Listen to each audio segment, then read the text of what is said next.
Darkman, forgotten, unapologetic R-rated superhero explained in detail.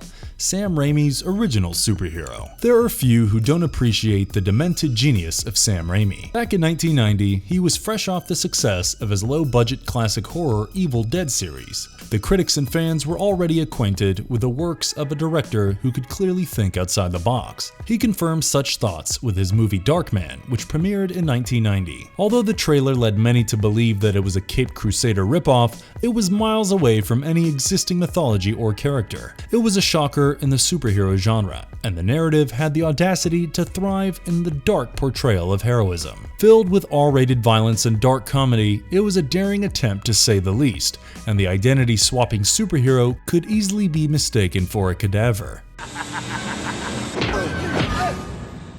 After the success of Evil Dead 2, Sam Raimi wanted to make a superhero movie and was keen to adapt the pulp magazine series The Shadow. When his efforts were rebuffed, he went on to create his own superhero who was more of a mutant mix of Frankenstein's monster, Batman, and the Invisible Man. Starring Liam Neeson as the protagonist, this superhero was something we had never seen before, as he transformed from his bleak depression to incandescent rage.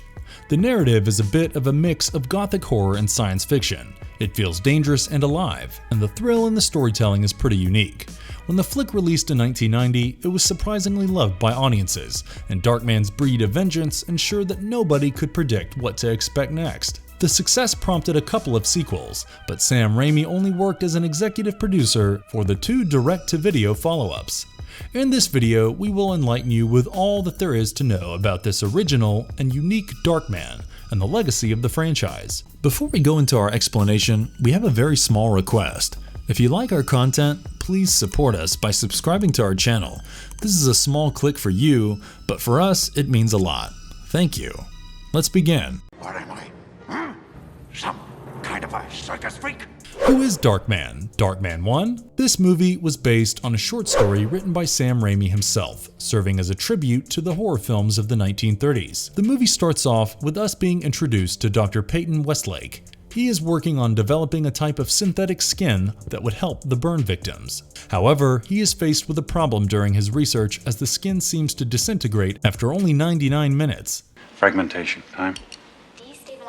99 minutes. In the meantime, his attorney girlfriend Julie comes across an incriminating document that unravels a large-scale scam involving a developer named Louis Strack Jr. When apprehended, he confesses about his crimes but also warns Julie to not interfere into matters that could cause her serious trouble. He says that he has plans for the city, and all that requires a quick bypassing of the law at times.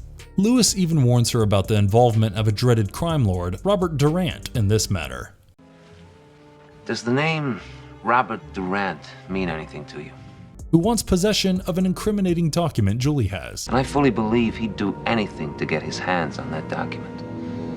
The gang shows up at Dr. Peyton's research facility looking for the paper. They kill his assistant and injure him severely by dipping his face in acid and burning his hands before blowing up his lab.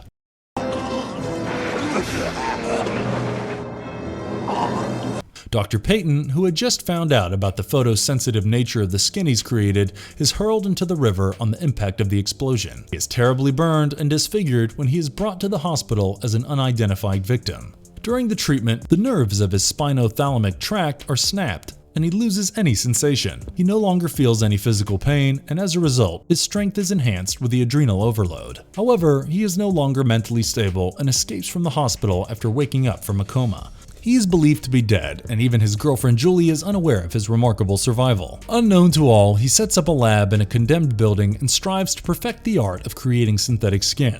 He goes on to create a mask of his original face and also plans to ruin the gang for what they did to him. He grabs hold of one of the henchmen of crime, Lord Durant, and gets the identities of the other men in the gang before putting his head in front of an incoming car. He carefully studies each individual and their mannerisms, and cleverly impersonates them to infiltrate the syndicate. This causes a lot of confusion amongst the thugs, and slowly Dr. Peyton nears his vengeance. He even uses his own face mask to meet Julie and finds out that she really has feelings for him, irrespective of his appearance. She was seeing the developer Strack, who had comforted her in the tough times, but she calls things off once Peyton is back. Later she learns that Strack was working with Durant the whole time. You burned Peyton's lab. It all boils down to a final showdown where Dr. Peyton gets to fight his nemesis Durant. As he tries to escape in a helicopter, he hangs by an attached cable and causes the chopper to crash. He then impersonates Durant and heads to deal with Strack. They engage in some intense fighting before Strack is thrown off of a building to his death. Julie, who is being held captive in the same building, pleads with Dr. Peyton to go back to his old life, but he claims that there have been some significant changes in his nature. He puts on a mask and escapes into the crowd, walking away from his love. You son of a bitch! Darkman II: The Return of Durant. This movie takes off from where the original ends, with Dr. Peyton returning to his lab in a building near an abandoned subway track. He now funds his research work from the money he stole from the criminals. Thanks for the donation. And he thinks that Durant is dead. He works on the problem that his research had faced earlier, where light caused the skin that he created to break down after 99 minutes. No! Unknown to him, Durant wakes up from his coma and has some sinister plans in place. This time he intends to break out a prison inmate named Alfred, who could help him build particle beam weaponry that would help them have control over the criminal underworld. Dr. Peyton finally meets someone who's working on the same project as he is, David Brinkman, who works alongside him to try and develop a way to beat the 99-minute mark. Did it! You beat the 99-minute barrier. When Durant's men want to buy David's building, he refuses and is killed as a result. His finger is chopped off in a trademark Durant style, and Dr. Peyton learns that he is alive immediately after he sees the corpse. In the meantime, a reporter who was working on the case discovers that Dr. Peyton is still living and even befriends the scientist. However, Durant gets her killed as well in a car bombing after she does a story on his criminal activities.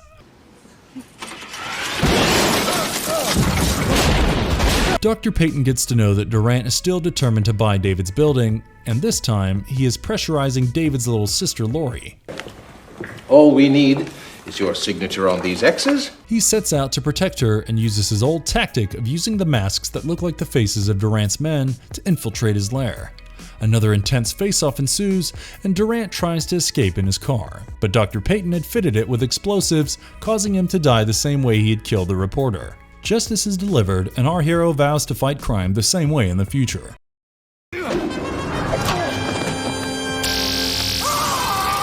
Darkman III: Darkman Die. This movie starts off with the same premise, where we see Peyton Westlake still trying to find some kind of permanent liquid skin formula that can repair his skin. He is also a vigilante who roams around the city at night in a cloak. This time he interferes with a corrupt business and criminal, Peter Rooker. Peyton is approached by one of the physicians who had saved him after the brutal attack by Durant, Dr. Bridget Thorne, who wants to help his research and restore his sensory system to some extent. I believe I can repair your nervous system. It's impossible. It's never been. With her help, Peyton finally manages to create some of the liquid skin that won't break down under sunlight. There is a sudden twist in the plot when Dr. Thorne reveals that she is actually Rooker's mistress. The Kingpin arrives and expresses his desire to make good use of Peyton's superhuman strength. He is taken captive as the duo tries to find the root of his power. However, Peyton manages to break free and tries to find out more about the gang. He comes across Rooker's wife and daughter, and we see a human side to his character. He uses his liquid skin and poses as Rooker to spend some time with them, even going to the daughter's school program. All this while Rooker puts his findings to good use and develops a formula for the superhuman strength of Peyton. He instills it in one of his minions and sends him on critical missions, such as the assassination of an idealistic district attorney. Peyton appears just in time to save him, but Rooker has some other sinister plans. He kills Dr. Thorne and uses the formula of super strength on himself. He also takes his own family hostage, the family that Peyton had grown to love. The rescue attempt results in an intense brawl, but eventually Peyton gets the better of Rooker and throws him into an industrial shredder. A massive explosion takes place in the facility, and although Peyton is able to save the mother and daughter, the daughter's face suffers terrible burn injuries. Peyton makes the heroic decision to use a little bit of liquid skin to repair her face instead of his own. With his research disc destroyed, he must start afresh, and the movie ends with him vowing to carry on with his research and deliver his unique brand of vigilante justice.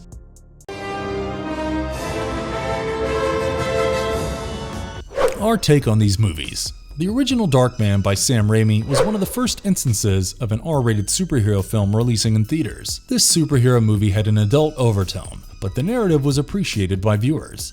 While there are some violent sequences, the movie never glorifies psychopathic behavior or violence and simply portrays it like it is. Take it down! Take it! Take the fucking elephant!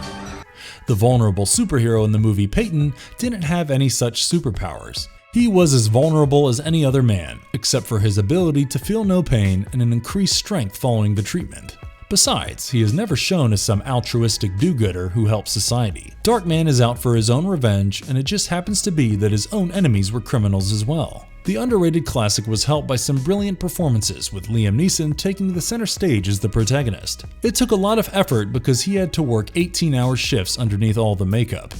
Initially, Sam Raimi wanted Bruce Campbell to play the role of the protagonist, but the producers weren't too sure that it would be the right casting, and eventually, he was brought in for a small cameo. There are some logical loopholes in the narrative, but that would hardly bother you given the entertainment value. We loved the score by Danny Elfman, and the visual effects were decent enough for the times. This fun-to-watch superhero flick is in no way a typical Hollywood blockbuster. Some of the scenes stood out for us because they look straight out of a comic book. As for the action sequences, we loved the moment where Peyton was being swung from a helicopter by a chain. The goofiness of the action and violence ensured the typical Sam Raimi flavor that you will see in movies like Evil Dead. Overall, the original Darkman film is a must-watch for everyone. A lot of things changed in the second movie in the series, and it all started with Sam Raimi not being the Helmer any longer. He was the executive producer, but the story or direction had nothing to do with him. Neither was Liam Neeson a part of the project, and this straight-to-video sequel was obviously handicapped by the absence of two major people who made the first movie so successful. However, directed by Bradford May, it is still pretty watchable and as decent as you could expect a low-budget B-movie to be. The story is interesting, and Liam Neeson's replacement, Arnold Vosloo, does a pretty good job as Darkman or Dr. Peyton. The narrative delivers on the action and thrills like you would expect from a Darkman movie, and the cinematography steals the show with some mesmerizing shots. The dialogue is quite funny, and in some scenes the characters take a break from their perceived mannerisms like we saw in the first film. You shouldn't expect some kind of sweeping epic, but it is certainly a movie worth watching. Game is over, Westlake! As we have said already, Darkman 2 proved to be a very satisfying sequel given the terrible reputation of direct-to-video sequels to good movies. The same director, Bradford May, is in charge of the third movie as well, and he does a pretty good job one more time. This film was made alongside Darkman 2, and initially it was intended to be the second installment in the series. However, the release got pushed back and it became the third entry. The story is concrete, and Darkman has to deal with a new villain now that Durant is finally dead. Arnold Vosloo, who reprises his role from the second, did well to add a human side to the rough and tough superhero.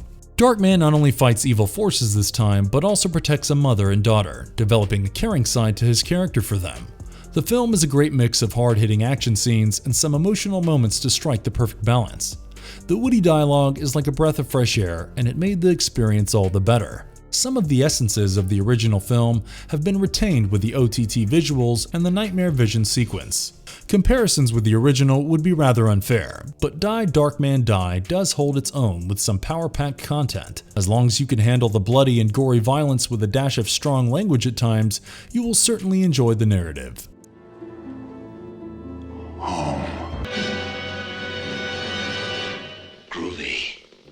And then Darkman teamed up with Ash from Evil Dead. If you thought Darkman 3 was the end of the storyline, you were broadly mistaken. Yes, the movies end just about there, but it sparked a 4-issue comic book by Dynamite Entertainment in 2006. The most exciting thing about this plot was that it involved two of Sam Raimi's most loved characters, Ash Williams and Darkman. You all surely remember Ash Williams as the protagonist of the Evil Dead series. The story creates an intelligent connection between the two as they are brought together. The narrative picks up from where the third movie left off.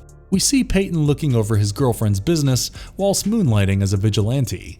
His lady love Julie is now dating a new man named Tony. One day, Julie and her assistant Brian stumble upon a box containing some occult-related items. One of these items is the Necronomicon Ex Mortis, and Brian manages to translate it partially. When Julie reads through the text, she is possessed, and the citizens and the dead bodies in the morgue change into dangerous deadites. Darkman soon realizes the seriousness of the chaos and jumps in to save Julie and Brian from an attack by the undead creatures. However, he is shocked to learn that Julie has been transformed as well, and the others refer to her as the Queen of Darkness. Darkman tries his best, but fails to rescue Julie from her possessed state. Instead, he tries to save Brian, and they are caught up inside a library. She recognized Darkman to be Dr. Peyton and reveals that another part of the text that she translated states that a hero from another time would arrive and help out in this hour of crisis. They chant the spell and a vortex brings Ash Williams through a portal.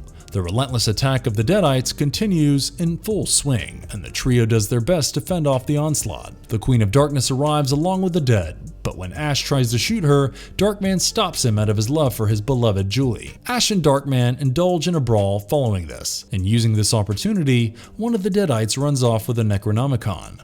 As they are reeling from the shock, Brian calms their nerves by telling them that the Deadite got the wrong book because she had managed to change the cover, anticipating something like this. Darkman and Ash decide to spread out to conduct things effectively, but Darkman warns Ash not to shoot Julie because he believes that there is a way to restore her to life. Darkman introduces Brian to his research facility, and the two work together to translate the remaining segments of the Necronomicon. In the meantime, the Queen gathers the Deadites for a speech. Ash attacks the gathering and aims a bazooka at the Queen. A Deadite pushes her out of the way just in time, and it's revealed that the Deadite was Darkman using his special skin to look like one. He apologizes for ruining the chance to kill the Queen, but reaffirms his hope to be able to change her back into Julie. The Dark Queen escapes and resurrects Darkman's arch-nemesis Durant from the grave, making him her lieutenant. Darkman and Ash drive through the city as the Deadites set fire to everything. They get to know that Durant is leading the army of the dead as they look to set up a new empire. Darkman tries to fight Durant, but he seems to be too strong with his enhanced strength. However, Brian finds the revival spell that could transform the Dark Queen back to Julie. This causes some disappointment to Ash, who had to kill his love when she turned into one of the Deadites. However, they assure him that the circumstances then were different and that she was beyond saving. The trio then sets out for one final mission to complete the reversal spell and disguise themselves as Deadites to infiltrate the lair. Darkman takes on Durant one more time in a brutal fight, and Brian tries to keep the Dark Queen at bay while the ritual is being completed. Once it is done, the Queen transforms back to Julie, and Durant, along with all the dead, turn into dust. Julie is then taken to a hospital where she reunites with her boyfriend, and Darkman sets out on his own path. Ash returns to his own time after congratulating them on success. Darkman still continues to watch over Julie, and we see the human side of his character when he states that he can never save everyone like Superman, and he has his limitations.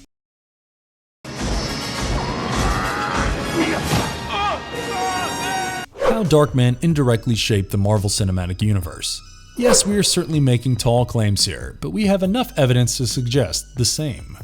Sam Raimi, in a way, paved the way for future Marvel superheroes and the way they were about to be portrayed years down the line. As many of you know, Sam Raimi later made the Spider-Man trilogy, which changed the way people looked at superheroes. You might be thinking that Darkman and Spider-Man are as different as chalk and cheese, but they do have an underlying similarity as well. They are both likable characters that the fans can root for. There is an element of humor in the narrative, and if you look at Darkman, it is obvious that it was not intended to be taken seriously at all times. See you dancing freak. Hey. Sam Raimi has a fascination with comic books, and in the Darkman movie, you could see the stylized frames that are evidently experimentations with an over-the-top storytelling. Even with the Spider-Man movies, he went for the 60s comic style that he remembered. The intrinsic goofiness of the narrative and the protagonist is similar to what we saw in Darkman. In addition, there are several identical sequences between the two that are hard to miss. For instance, the scene where Peyton succumbs to his anger is very similar to a comic book narrative, and it has been recreated again in Peter Parker's transformation.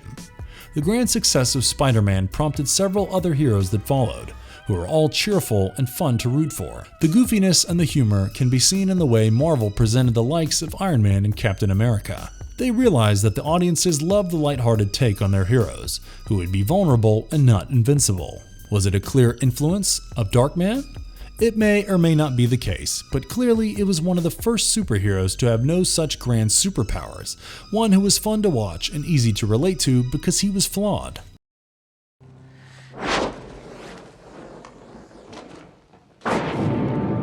Sam Raimi broke every protocol in the book to release the final cut. Darkman was a clear commercial success, raking in almost $50 million with a budget of just around $16 million. However, many people don't know the story behind the release of this film regarding a last-minute edit that was done.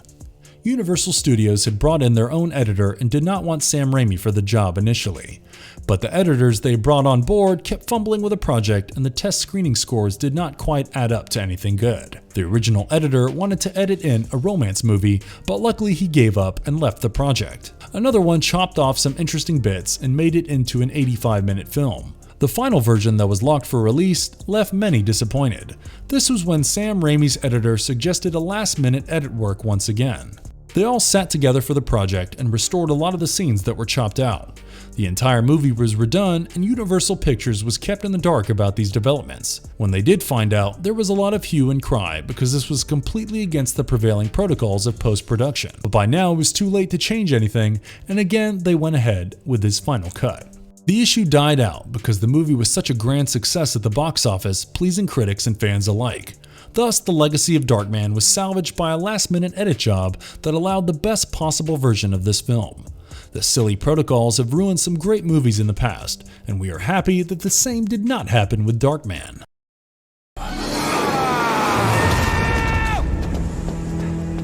Future of the Darkman franchise. We are terribly sorry, folks. We try to bring you good news, but so far there is none. We have no such news whatsoever that points to the possibility of the series and lore being extended. Clearly, there are available storylines. The comic book adaptation, for instance, would be a treat to watch.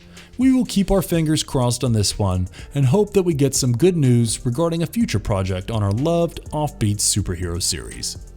And if you liked our content, don't forget to leave a like and subscribe to us if you haven't already. Have a good one and be safe. Thanks, everyone. Call me Darkman.